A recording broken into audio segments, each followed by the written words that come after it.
Welcome to HQ Spotlight, folks. Another week of college football with picks against the spread involving AP top 25 teams and college football ranked teams as we transition from AP to CFP. Got Chip Patterson and Danny Kanell with me as always. Chip had a better week, 12-8. Danny 9-11, but Danny's still well ahead in the overall rankings. This will be ahead. I like Big Ten focused segment here. We do have our big time on CBS with USC and Oregon. USC catching nearly double digits. It's 9.5 of the total, near 60. Chip, I'm going to give you first word here since you had the better week. You're also backing a first half play in this one. Yeah, slow starting Trojans.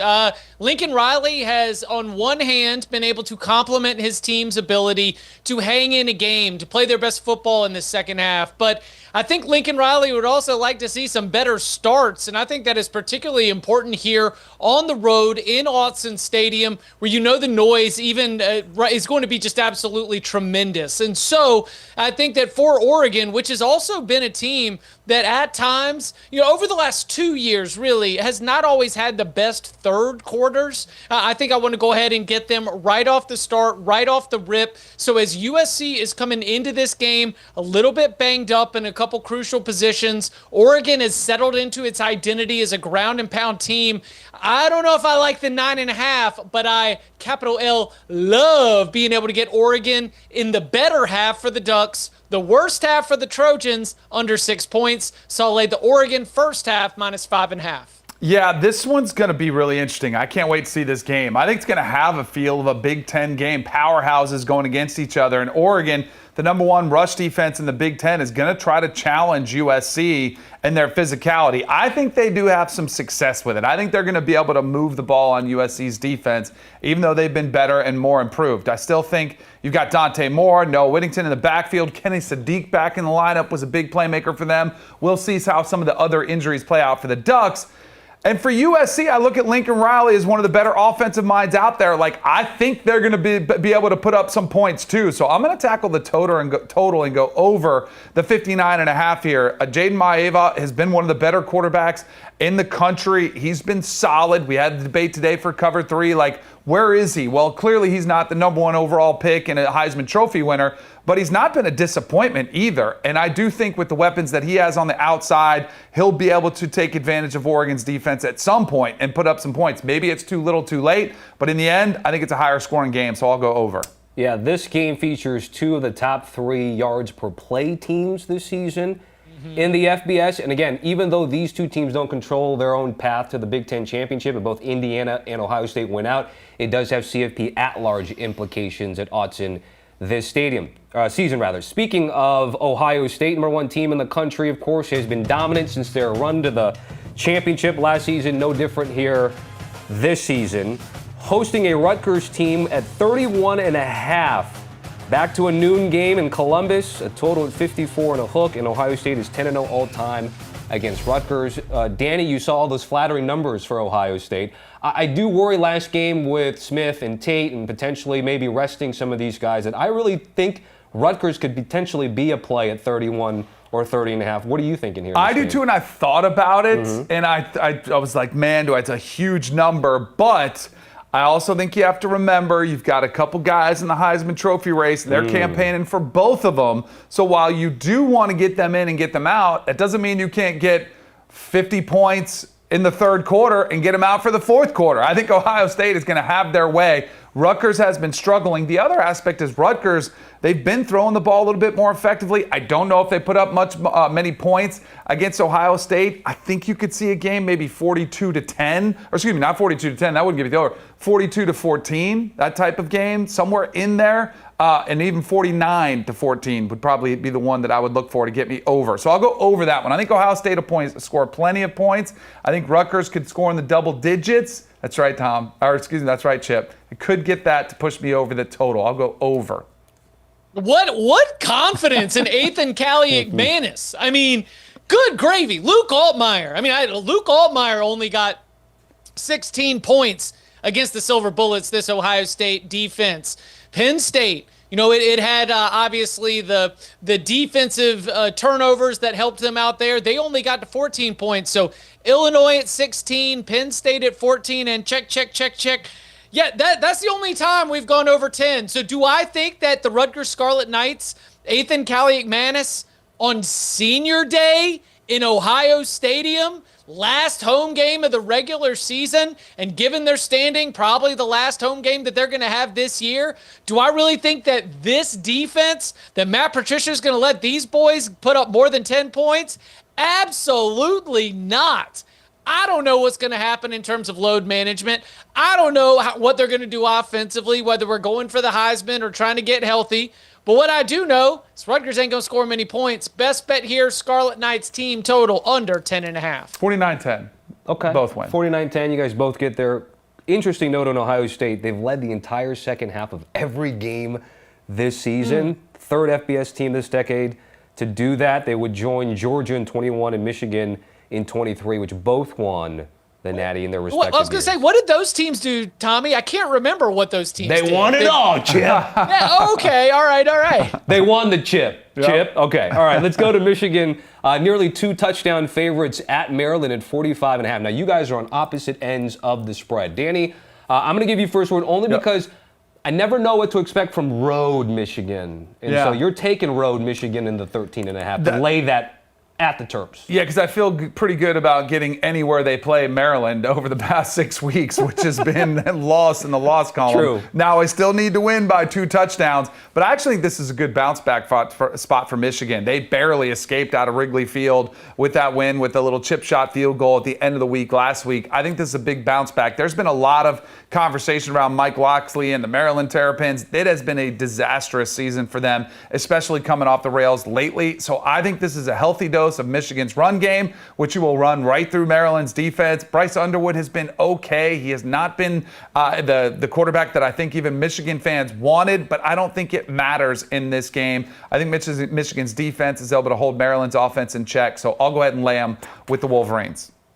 Don't love Michigan's vibes in this spot. Maybe I would have liked it better at 14.5, but very difficult for a couple reasons. Number one, anytime that you are -5 in the turnover battle and still find a way to win, oh, buddy, water might be looking to find its level pretty soon. You mentioned Bryce Underwood hasn't been fantastic. We, of course, now know Justice Haynes, he's going to be out for the rest of the season. You had Marshall get a little bit banged up in that game as well. I just think that Michigan is not quite in its tippy-top form. They have not been playing the best football that we've seen from the Wolverines. And in a look-ahead spot to that game against Ohio State, I just wonder if they are not going to bring their best as they get off the plane and get into College Park. Now, I do need Maryland to play with the Pulse. I need Maryland to play some of its best football of the season.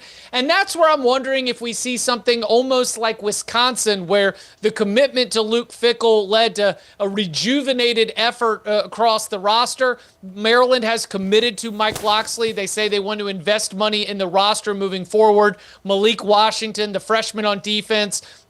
These are the players that they're trying to keep around for 26. So I'll go with the Terps to make this thing a little bit hairy for the Wolverines. Yeah, Turtles started 4-0, now 0-6 since then, Danny, that you mentioned there. So you guys are opposite ends again. Potential opportunity for Chip to get a game on DK in the overall record. You brought up Wisconsin, Chip. Shout out to them.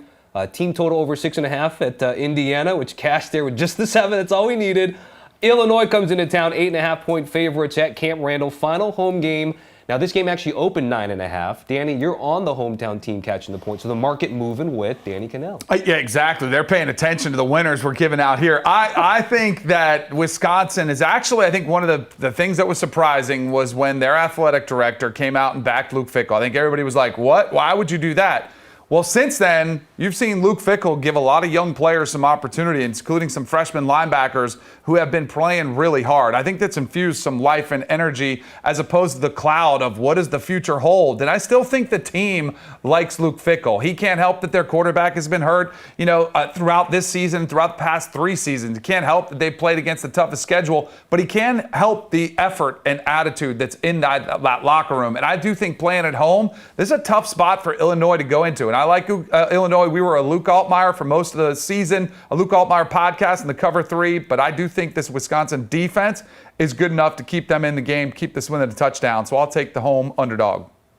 Yeah, as Brett Bielema faces his former team, I think it's going to be a little bully ball. I think we're going to see some running the football from Illinois because while Luke Altmaier as an individual is extremely talented, outside of Hank Beatty, I don't know if we've really had the kind of alphas emerge to replace what they had last year with Zachariah Franklin and Pat Bryant Jr. The last time that Luke Altmaier has thrown for 250-plus yards in a game was October 4th against Purdue.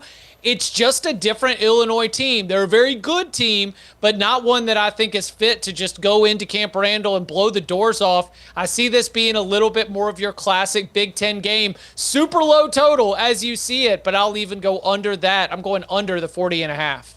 Under and the points to wrap things up in this first segment. Let's hit a break here on HQ Spotlight. When we come back, Oklahoma got that big win at Alabama. Now hosts Mizzou, who re-enter the rankings and are 7.5-point underdogs to the Sooners in Norman.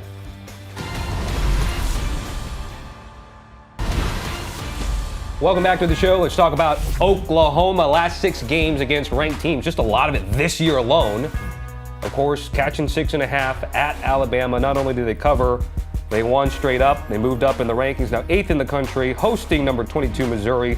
7.5 is the spread. 42.5 is the total at Memorial Stadium. And it is strength on strength in terms of rushing offense and defense.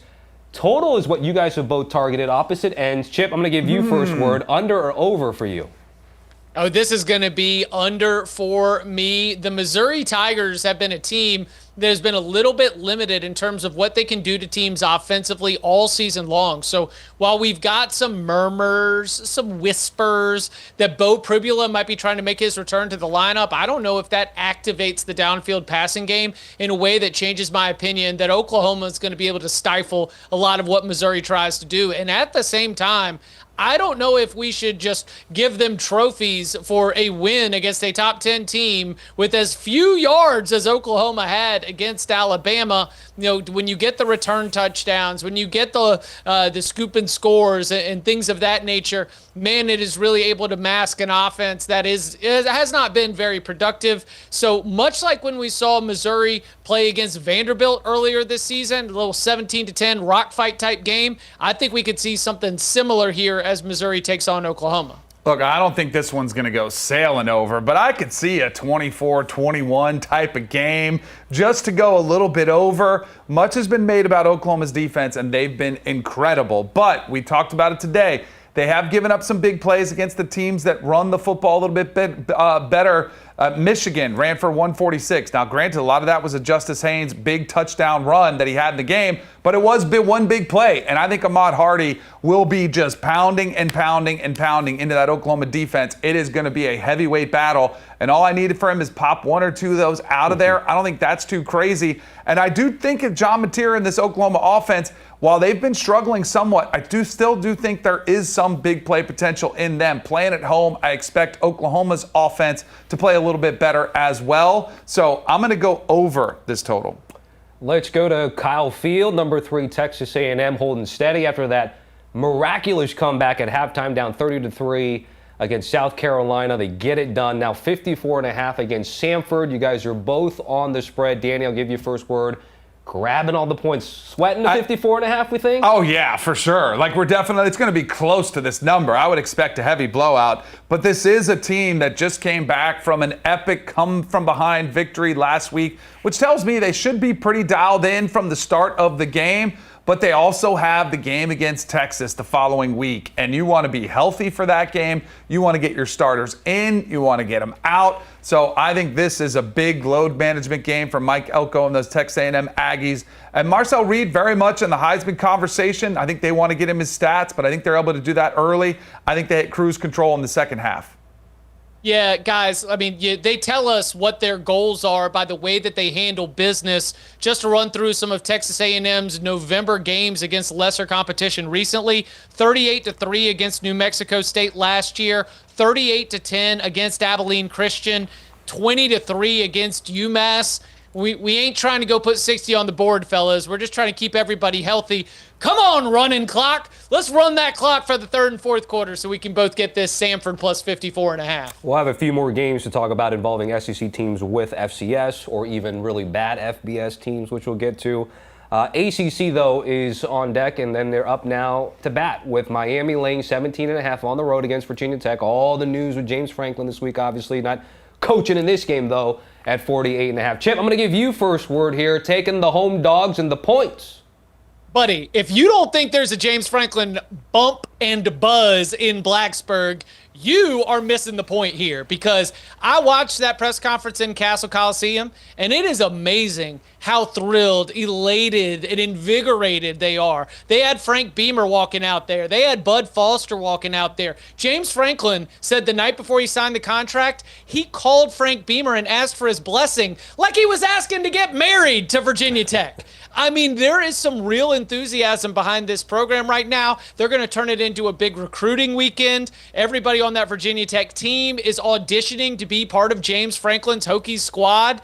I just think that in Lane Stadium, after the week that was of Virginia Tech getting its guy, this is a little bit too much for a Miami team that has only played 2 games away from home and are 1-1 in those 2 games.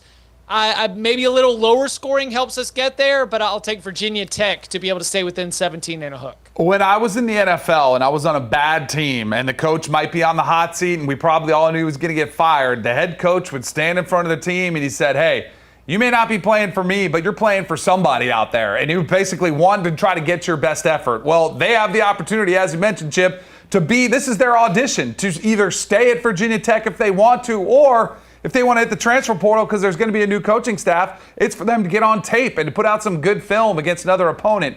Here's the issue, though. I do think Miami's defense is pretty nasty, and I do think Miami's defense will make it a struggle for Virginia Tech. But I do think Miami's, how does their offense do on the road versus a high-effort, high-energy game where that defense is playing all out against you? I think they could struggle, so I'm going to go under on the points, but I like your play, too.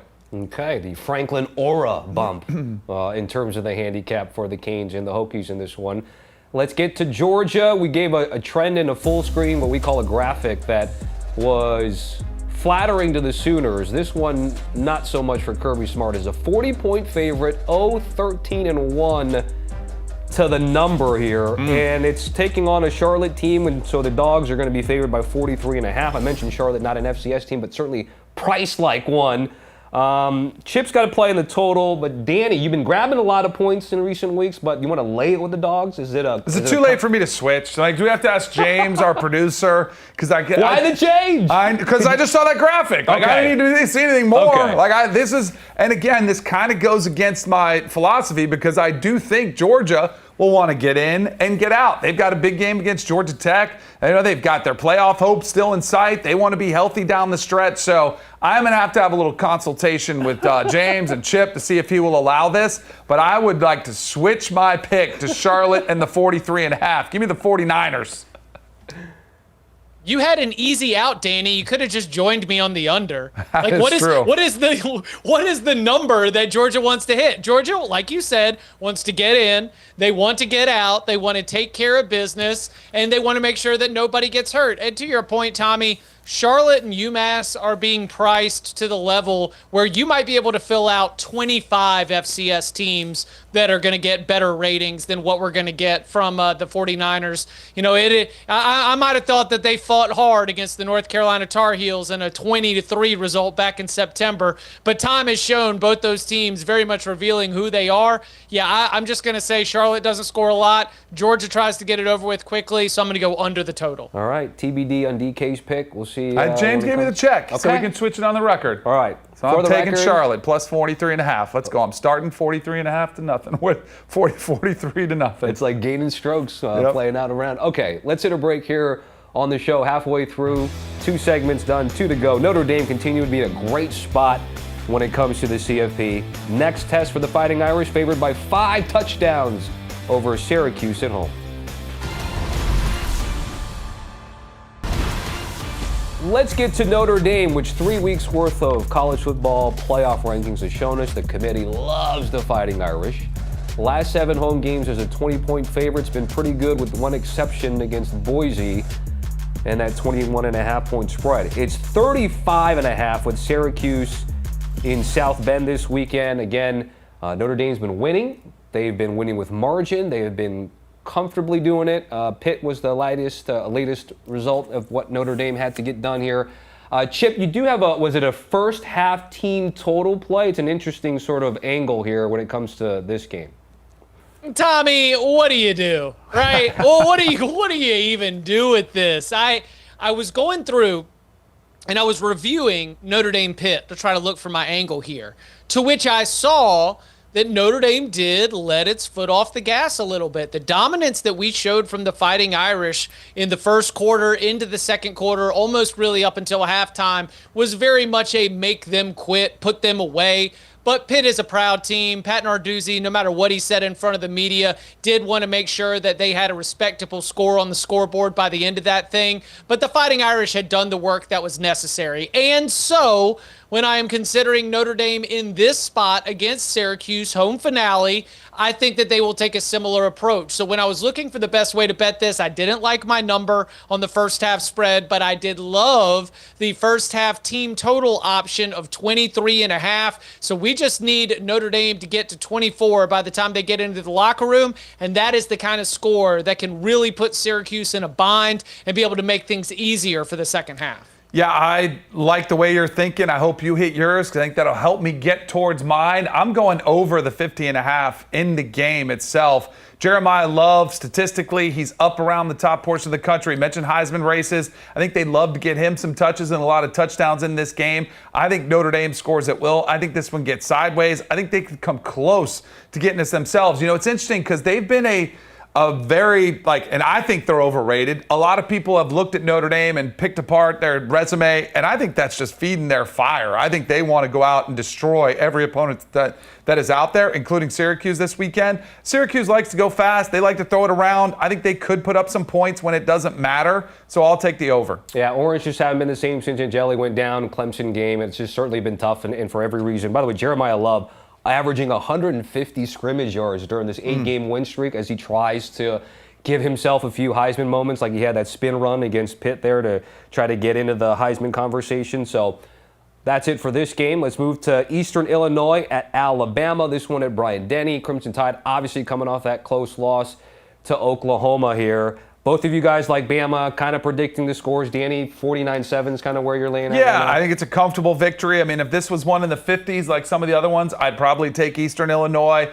Curious to see how Bama comes out. You know, are they still kind of, licking their wounds a little bit from the loss against Oklahoma? Maybe there's a slower startish game for them. They do have Auburn coming up. It's going to be a physical game. So I think this is one about managing the game script.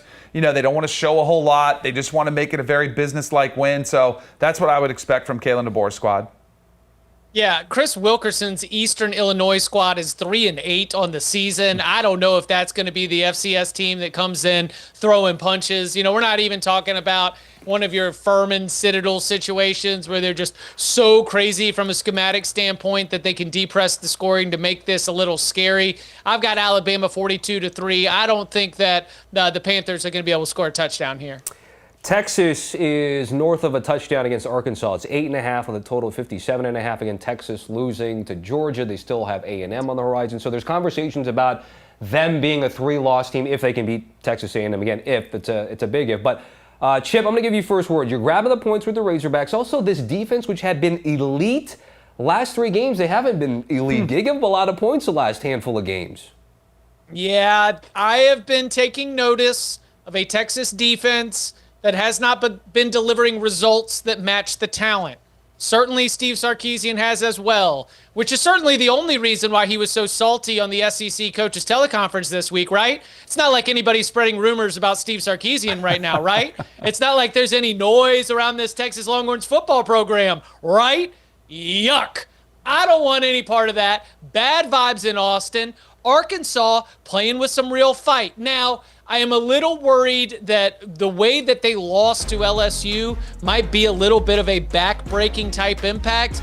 But if Bobby Petrino can really rally this team together and lead them to a victory in Austin, And if he has any sights of trying to win this job full time, this would be a great opportunity.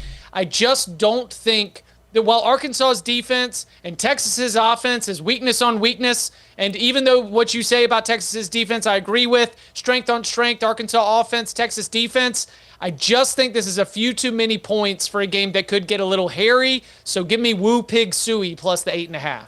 I totally agree. I think this is a dangerous, dangerous spot for Texas. You mentioned the vibes. There's also a huge game against Texas A&M next weekend, a rivalry game that this team has had circled, all season long. They're coming off the loss to Georgia. Where are they mentally? And as you pointed out, Arkansas is still playing pretty hard, and their offense is capable of putting up a ton of points. I think Texas, this is a get-right game for their offense, though, as well. So I'll go over the total, over the 57.5, because I do think Arkansas scores a bunch.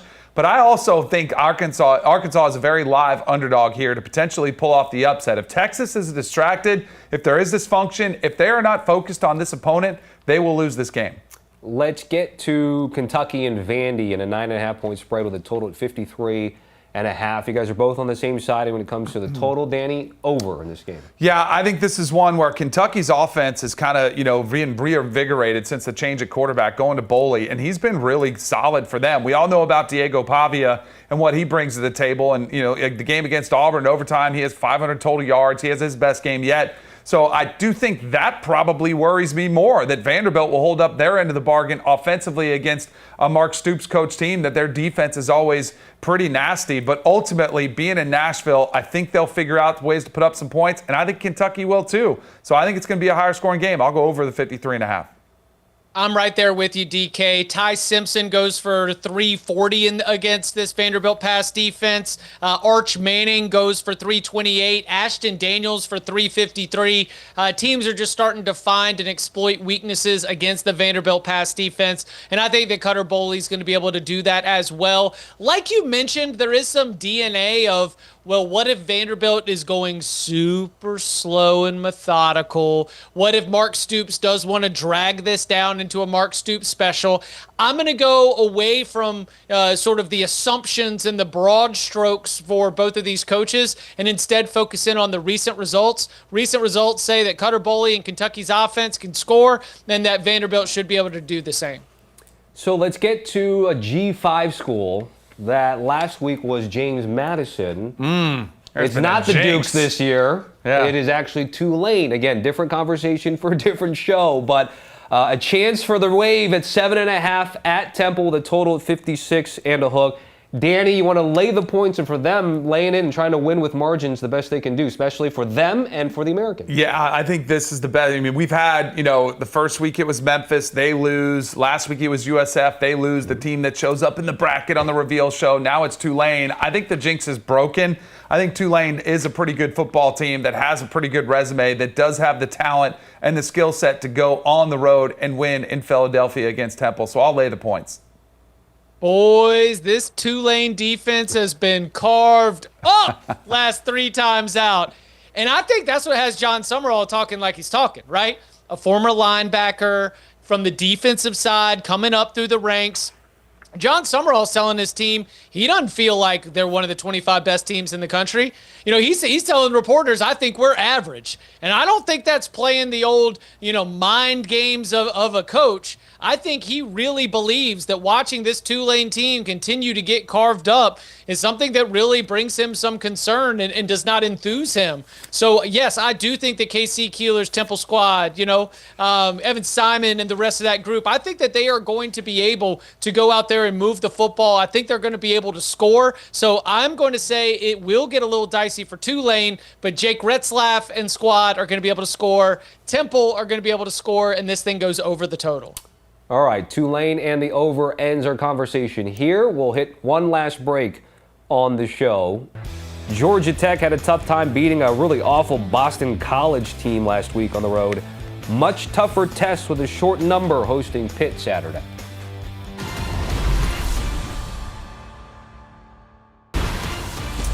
Home stretch here on the show. Let's start with Utah hosting Kansas State. Utah's a double-digit favorite this season. They have covered in every single game.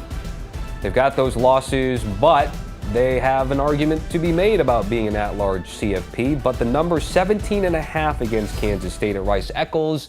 This is a Saturday afternoon game, at least for Eastern. Utah averaging 51 points per game and 356 yards rushing over its last 3. Chip, 17.5 seems just right for you to lay that number against K-State. You think they're going to win pretty big here? Yeah, if I'm on the opposite side of a hook, you know that I must like this thing all the way up to 20 or 21, and I do. Kansas State had trouble with Oklahoma State last week, boys, and I don't know if this is the kind of season or if this is the kind of team where I'm going to be able to overlook that, because while the Kansas State Wildcats have risen up and thrown some haymakers against better squads after a very disappointing start to the Big 12 campaign, yikes. I just don't know if Chris Kleiman's going to be able to land the plane here. Utah playing for a lot more. I trust them. Their two-headed quarterback monster that they've got with Devin Dampier and Bird Ficklin. Give me the Utes. I'll lay the points. Yeah, I think Utah's offense puts up plenty of points. Bird Ficklin, they've been wrinkling him in, but putting little packages for him. He had 6 for 166 their last time out. But I do think Kansas State's offense is good enough to put up, do I need 2 touchdowns out of them? I think that's probably what I need to feel pretty good about the over. It's already pretty low at 52.5, and I know Utah's going to put up big numbers, so I'll go over.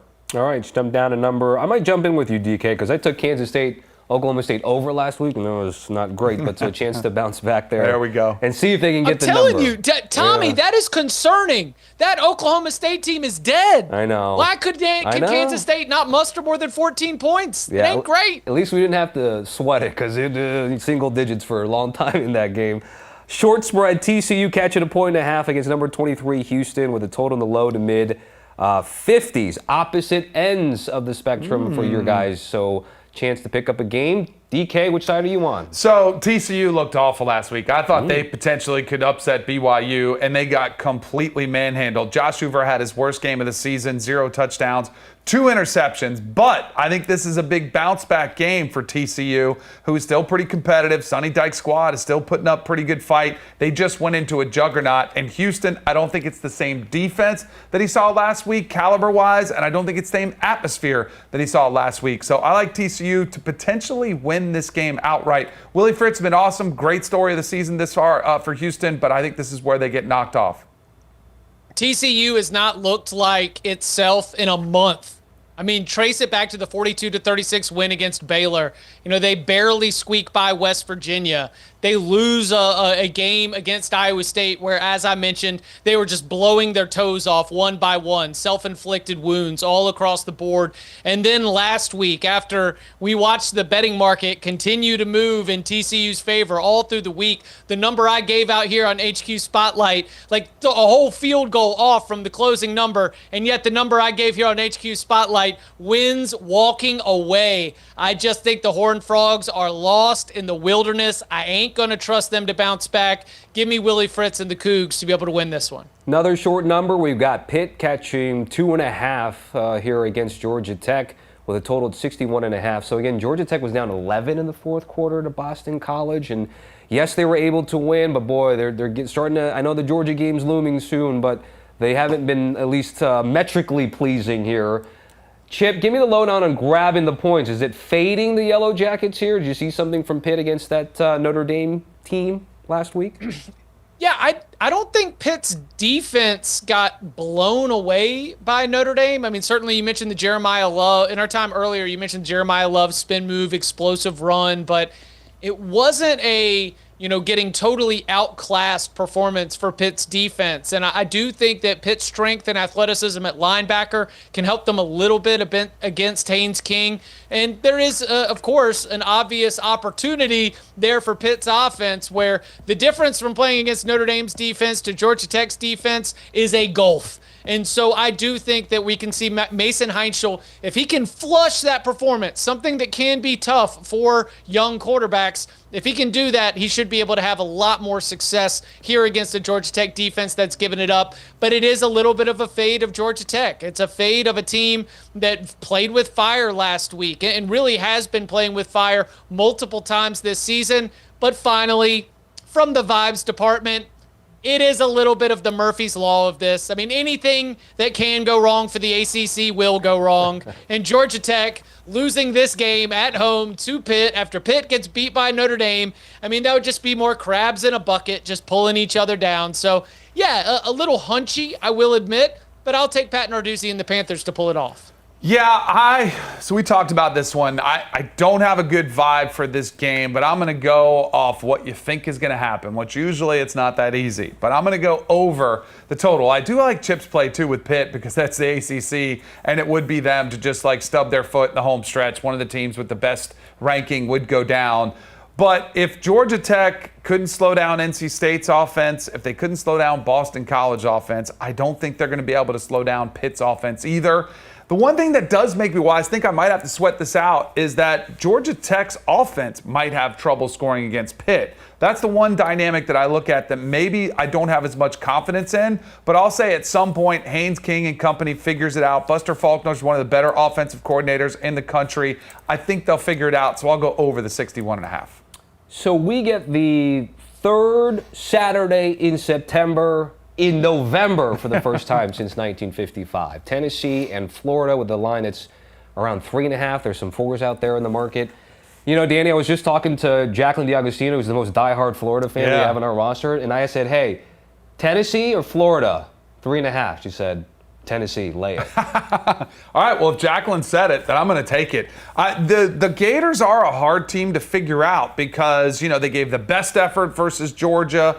After Billy Napier's fired, they come up short. Then they lay an complete egg against Kentucky, and they're like, the team is thrown in the towel. Then last week, they're, in a game where they looks like they could win at Oxford against Ole Miss. I think they're kind of just a team that's hard to gather what effort you're going to get. But I do think Tennessee is the better football team, and I do think, we talked a little bit about this in the Cover 3 pod too, that Josh Heupel needs a win. And I think he needs a big, because their resume is not great. And this is not a resume builder, but it is definitely a game that Tennessee cannot afford to lose. So I'll go with the Vols. I'll say they come out with better effort. I think they're the better football team. I'll lay the points on the road. Statistically, Tennessee's got a great offense. But I don't know if I agree with the numbers. They might be computer trickers. I need to look in to see if they are tricking the computers on this one, because I think Tennessee's offense sometimes struggles to really get into a rhythm, to really string together successful plays, to string together successful drives, to impose your will the way that this offense is really built to do it. And I think about Florida, and as you mentioned, Danny, the way that they have competed, I don't see playing at night at the Swamp. I just don't see this group being ready to roll over. Now, that said, everybody who's worth anything, in my opinion, from a handicapping perspective, offensively for the Florida Gators, they're all on the injury report. So if Florida is going to win this, it's got to be a game that they keep a little bit lower scoring. And so for that reason, I do think that it could be a little bit tight for Josh Heupel in a tricky situation.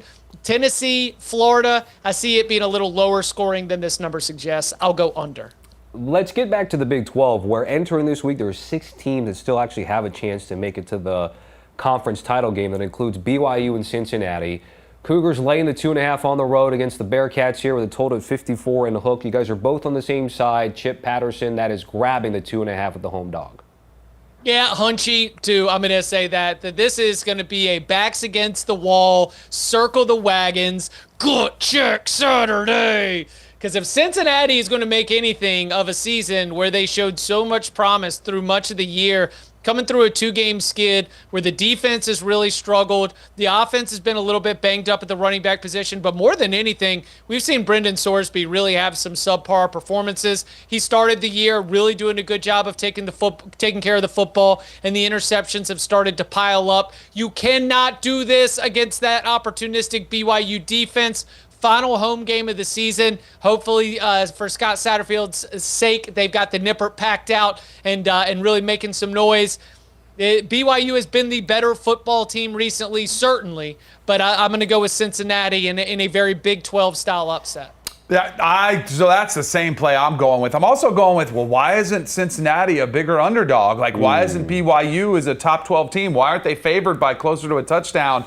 I think it's because the margins are so slim. And you mentioned it, Brendan Sorsby has to have a bounce-back game. He's coming back home. He was home last week. Arizona's defense, though, and we talked about this last week, it still is one of the best defenses in the country. I think this is where Sorsby does it more with his legs. I think this game could be uglier, but I'm going to snatch up Cincinnati in those 2.5 points, and I do think there is a chance they could win the game outright. All right, one more game left to go. We've got Arizona State laying nearly a touchdown in Boulder against Colorado with a total of 48.5. It's interesting because Sun Devils not ranked in the AP, but the committee likes them. Murmurs this week of Kenny Dillingham, Sam Levitt being shopped around. Of course, that's down the road, Danny, but in terms of this game, both you and Chip have targeted some points, not necessarily the spread here. Tell us why. I mean, Kenny Dillingham said that his backup, Jeff Sims, is an NFL quarterback someday. I mean, he almost is now at 6 years in. He's probably 25 years old. But that offense is not quite as dynamic. So to expect them to go on the road at Boulder and just light it up, I'm not going to go there. And then I know there was some life infused into the Colorado offense with Julian Lewis, the young quarterback, thrust in the starting quarterback role at West Virginia. West Virginia is one of the bottom dwellers in the Big 12. So I think Arizona State's defense shows up. I think it's a lower scoring affair, so I'll go under the 48.5. Yeah, I'm just going to go ahead and support Arizona State's defensive efforts there. They had the absolute clamps on West Virginia, had a couple of sort of frustrating and a little bit concerning third down breakdowns along the way. But for the most part, this is a group that should absolutely be able to dominate. So it's a super low total that I realize, but my best bet here, very similar to the way that you're seeing it. I'm just not going to touch the volatility of the Sun Devils offense against Colorado's defense. My best bet is Colorado team total under 20.5. All right, that is it. Best of luck to all of our players out there. Thank you, Chip and Danny, for that. I'm Tommy Tran. We'll see if Chip can make up a little more ground on DK this time next week. Check out the rest of the Cover 3 crew, Bud Elliott and Tom Fornelli. Locks on Thursday, Instant Reaction Saturdays. Who knows? Maybe DK will pop on again and be a special guest on that Saturday night show. You'll have to tune in to find out.